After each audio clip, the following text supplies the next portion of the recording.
Hey guys, how you doing? This is take 2 of this video because the last one apparently made a couple of ears bleed, and we don't want that happening. So this is take 2. Hopefully the sound quality is a little bit better on this one. I got some stuff coming in that'll hopefully fix this for good. But we're going to do take 2 right now of the story of the hour, and that is that Benioff and Weiss themselves have quit the Disney Star Wars Trilogy to the appreciation of every Star Wars fan out there. And it came actually as quite a shock. Everyone knew that Benioff and Weiss had a $200 million deal with Netflix, but no one was assuming that they would actually give up the reins of this Star Wars trilogy the way that they did. And it seems like this is a Benioff and Weiss decision. It's not a Lucasfilm or Disney decision. It was their decision to go and dump Disney for Netflix. And I'm going to tell you right now that Netflix is the one that gets the shorter end of the stick in this arrangement.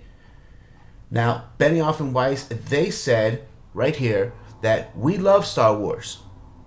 When George Lucas built it, he built us too. Getting to I don't think that George Lucas, when he built Star Wars, when he created Star Wars, he was thinking of D.B. Weiss and David Benioff as his C-3POs, much like Anakin built C-3PO. Getting to talk about Star Wars with him and the current Star Wars team was the thrill of a lifetime, and we will always be indebted to the saga that changed everything.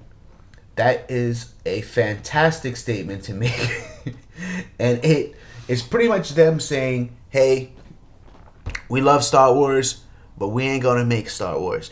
Which is something that I wish they would have said to themselves when they decided to shorten season 8 of Game of Thrones to just 6 episodes and leave us with the cluster that was season 8.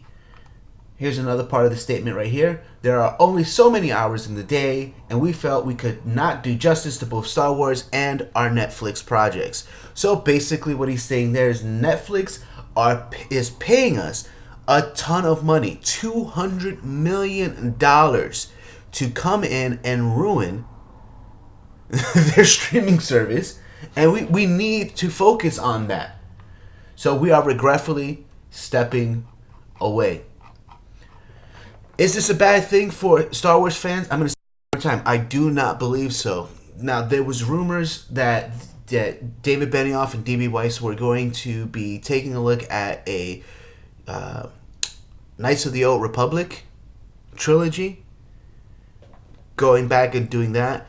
I am happy that now that is not a possibility. Knights of the Old Republic was one of my favorite games. Spent countless hours on that game.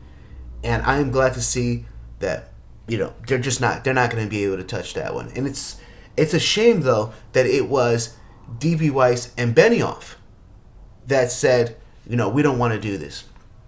Now, could there have been some other pressure going on? Could Disney have given an ultimatum and said, listen, Benioff, after the performance of the movie Gemini Man, which you actually wrote, after the performance of that movie, we don't trust your writing anymore. It seems like every time that you create something, it bombs hard. Maybe you are pretty good at adapting somebody else's work. Maybe you would have done okay with Knights of the Old Republic because you would have been adapting somebody else's work. You would not have been doing your own original work. Definitely. But maybe Disney put the pressure on him and said, you have to choose. We need all your focus, all hands on deck to save Star Wars. And he said, no, thank you. I'd rather go ahead and I'd rather cash my checks at Netflix, creating my own original properties. Who knows? All we know is that Weiss and Benioff are off. They're gone. And we couldn't be more happier. Now, at least with Netflix, even though this is a horrible, horrible move for Netflix, they'll be creating, hopefully, their own original properties, their own original movies, their own original stories. And they won't be screwing with somebody else's stuff. Okay, so that's all pretty much we got to say about that. Tell me what you think in the comments below. If you like this, please share, subscribe, and like this video. Again, forgive me, all those guys out there and gals whose eardrums bled out profusely from the sound quality of the last video. Have a good one. Bye.